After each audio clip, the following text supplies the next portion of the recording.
Hello, I'm GamesRadar's news lead, Louise Blaine, and I am joined by my news editor, Leon Hurley, and today we are talking about The Witness. Yes, The Witness. I had a troubled relationship with The Witness. Well, before we say you had a troubled relationship with The Witness, let's just talk a little bit about what The Witness is.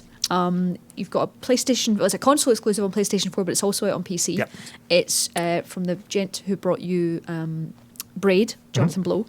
And so it's a puzzle game. It's a puzzle game. You emerge onto an island, and the island is broken up into areas. And there's a village, there's a kind of temple, there's like a water area, and all of these different areas have a series of puzzles that when you get to the end, it unlocks a crate. A big laser arm points at a mountain, shines a light. On top of the mountain, there is a box with 7 latches on, each unlocked by a different area. And that kind of is the game. Now, all of these puzzles are finger mazes. So you draw a little finger maze, if you like. You draw a little line, get to the end. There's all these different variations. So it starts off just have to get to the end, and then maybe you have to get to the end, but you have to separate 2 colours, or maybe you have to get to the end and you have to draw around some dots while you do it, or make a shape. I played that part where you had to Yes. separate. You had to separate. You have basically. You're going to end up with a lot of pens and paper. Let's say that you've got a wall of kind of madness of all the post-it notes. I'm quite visual with this sort of stuff. So there's like reflections, and sometimes you have to look through things and filter something out and remember it, or in my case, write it down. And some of it's like fantastically clever. Like there's some really nice puzzles that I felt really, empowered to solve. There's things, again, sort of environment. There's stuff going on that they've asked us not to talk about, to give away. But there's like layers and layers and layers that you can sort of uncover as you progress. And it does there's stuff you can find out like days later, weeks later, months later. There's way into the game you can suddenly see something and a penny will drop and you'll be like, oh, I see this thing now.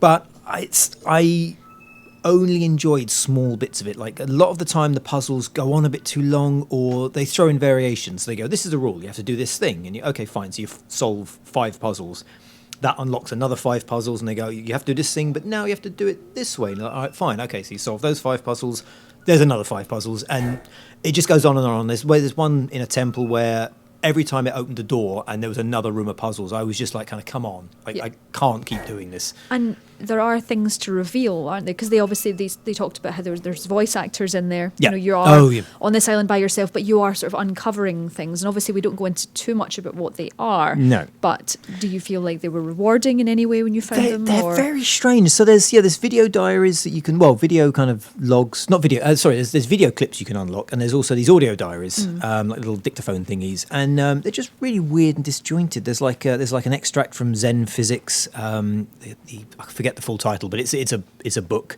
science philosophy book. There's clips from like old philosophy talks and science documentaries. There's a quote from a 19th century mathematician and philosopher about the ethics of belief, I think it was. It's Albert Einstein. There's an astronaut talking about when he was trapped in space for 5 minutes.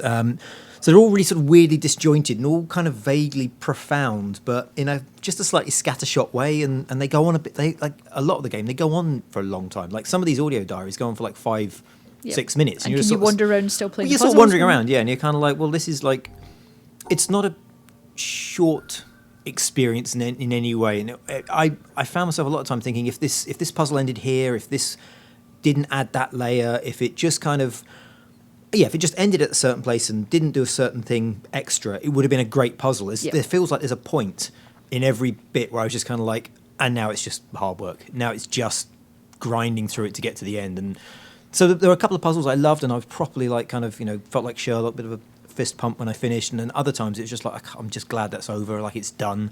I never have to do that again. So it's worth saying that this is actually a full game. This isn't going to be this isn't a small release. It is digital download only, but it is, I think, $29.99 on PS4 and $40. I think. Yeah, on $40 in the States. So looking at that, what your advice for people in terms of I'd say be cautious. I mean, I'm giving it sort of 3 out of 5 stars. It's got some really good stuff in it, but it's quite hard work. If you don't get on with it, there's going to be a lot of it you don't get on with. Yeah. So I'd watch the videos, see if you like the idea of doing mazes for 40 plus hours, and make your decision based on that, really. Yep, so that's our conclusion. Leon has given The Witness 3 out of 5 stars. You can read the review right here. If you're looking for any more information, keep it to GamesRadar.